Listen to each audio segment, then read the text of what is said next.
am Jaquie. I'm Dylan. And I'm Autumn. And for our Survival in the Mountains crash course, we are inspired by Krakauer's segment of Into the Wild called The Devil's Thumb. Because of his epic failure of preparation for camping in the mountains, We have put together this basic guide to teach you how to not die, so maybe you'll actually enjoy yourself. Alden is actually camping right now, but here he is to teach you all about camping gear. Hi, I'm Alden Andrews. Today I'll be giving you the complete gear guide for any camping or outdoor adventure. Whether you are camping in a nearby park or on the snowy peaks of Denali, knowing what gear you have is crucial if you don't want your body being found by a hunter several weeks later. Before you embark on a trip, it is important to follow a checklist in order to make sure that all necessary gear is packed and accounted for. Because your gear can vary based on conditions, location, and the climate of your destination, I will provide a more basic checklist that can serve as a great outline for any future adventures. The first thing is to make sure you have all of the necessary items for your campsite.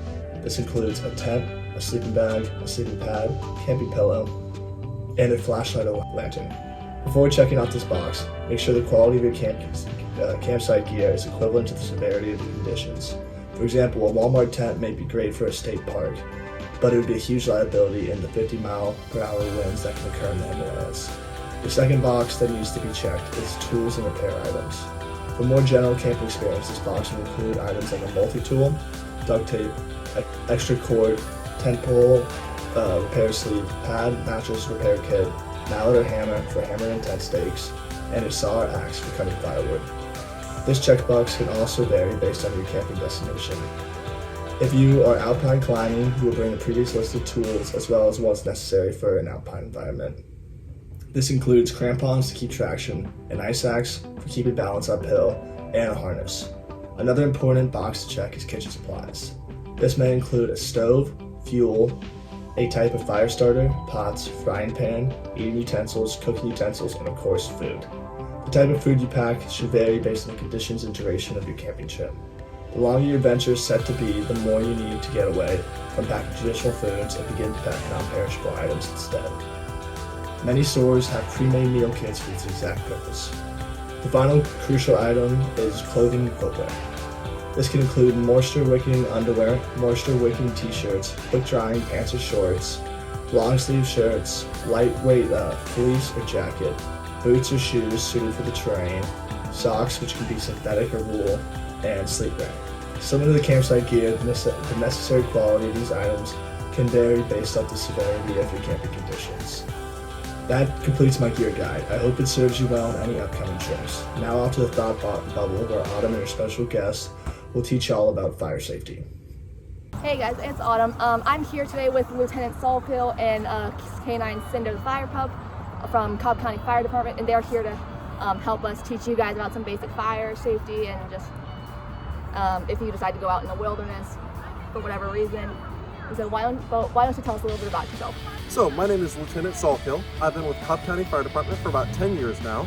I run fire station number 16 on B shift, and this is my partner. This is Canine Cinder.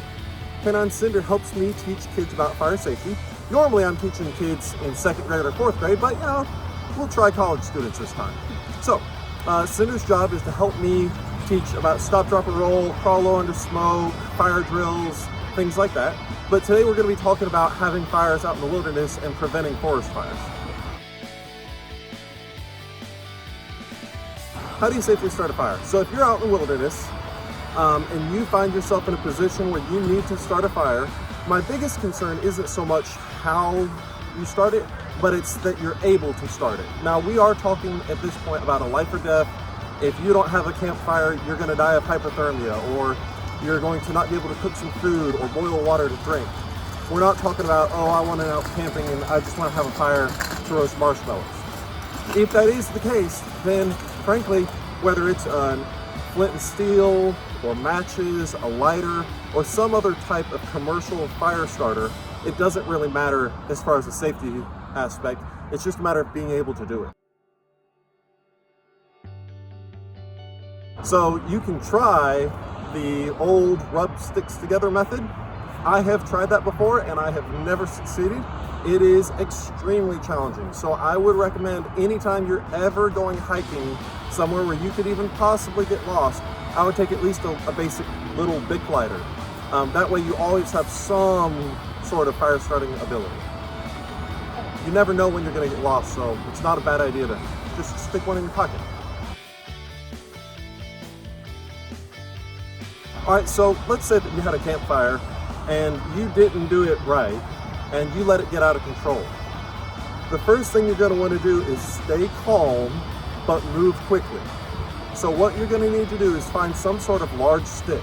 And with this stick, you're going to draw something called a fire break. Rake something called a fire break.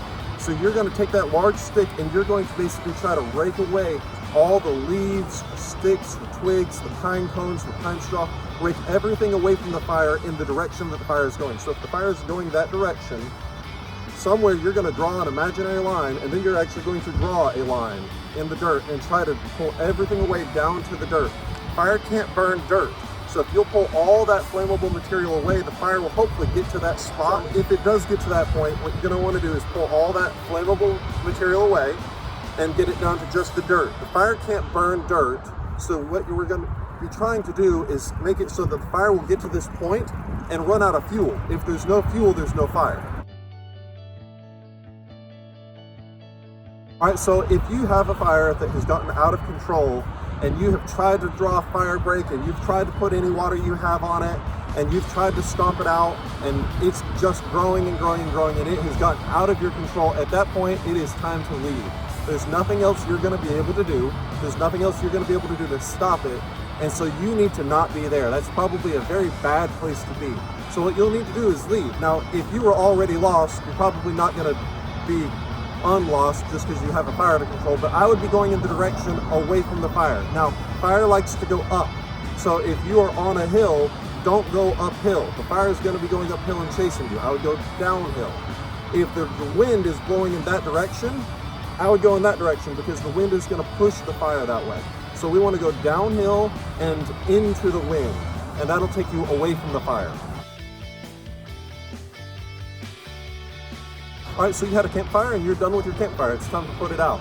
If you are lost in the wilderness, then you're not going to want to waste a lot of water because water is a very precious resource. Your easiest, simplest, and honestly safest solution is going to be to just bury the fire. Take a bunch of dirt, bury the fire. No air, no fire. It all comes back to the fire triangle. Fire has to have three things: heat, fuel, and oxygen. The fire break takes away the fuel.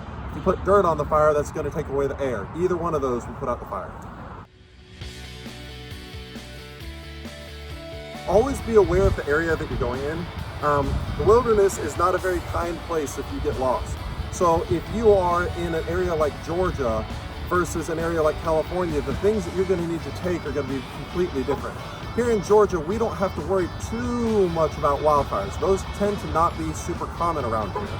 Whereas in California, they're all the time. So you need to be careful here in Georgia starting a campfire, but you need to be exceptionally careful in a place like California, or maybe not even have a fire at all. So if you're in an area where you think a fire is just completely not safe, make sure that you pack enough warm clothes or a sleeping bag. And if you know that there's an area that you might go that you might need a fire, make sure you take some sort of fire starting kit with you.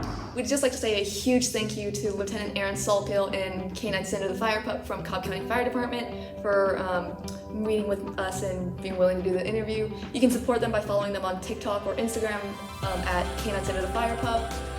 And now Dylan and I are going to teach you about some other basic survival skills. Here I'll be teaching you knots like the video from T-Core.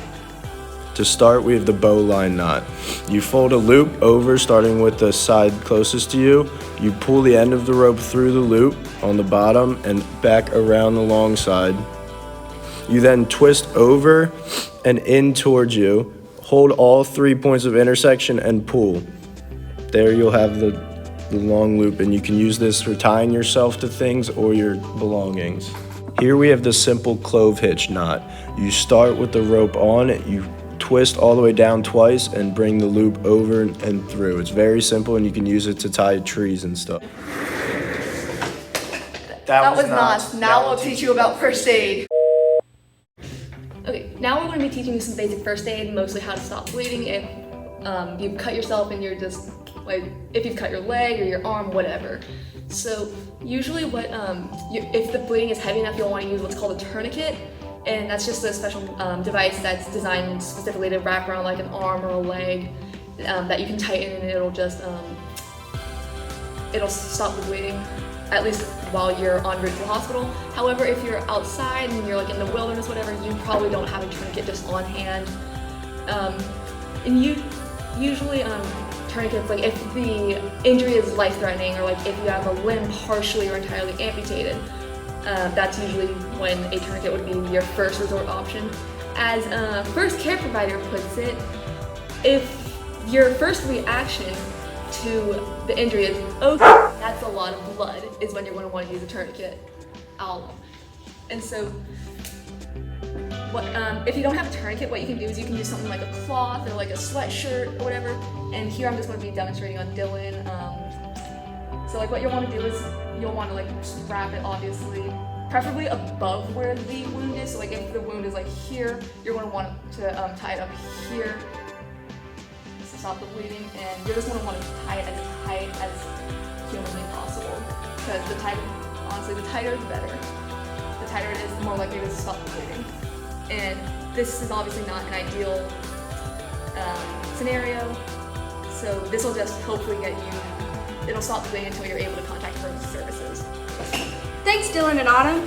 Okay, so there are many places to go camping in the mountains of North America, from Santa Monica to Alaska to the Rocky Mountains. Each of them have their own diverse wildlife, but also they have a lot in common.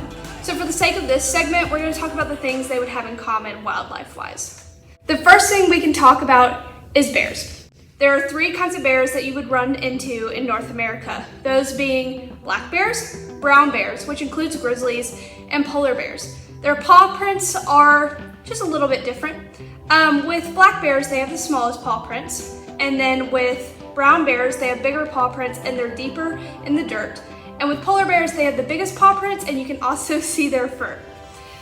Another thing that you could run into that could be dangerous is big cats. They are more likely out west, and you're likely to find pumas and cougars more than anything up in the mountains.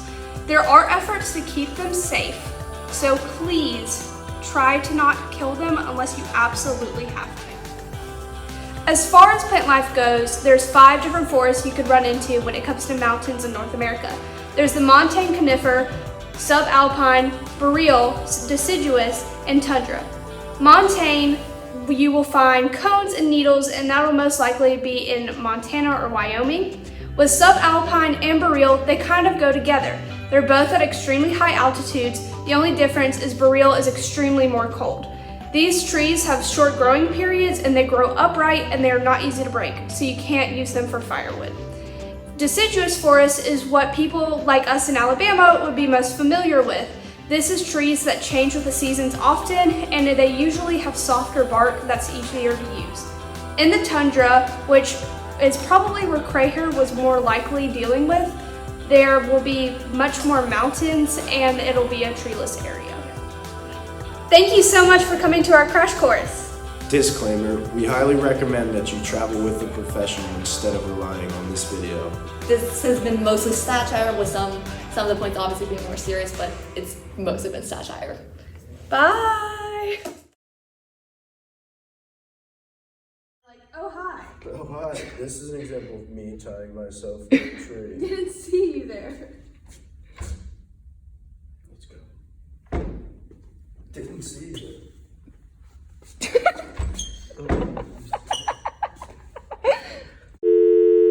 3, 2, 1. That was. You started so early. Here, This shouldn't take. mostly be found in Montana. Can we start over?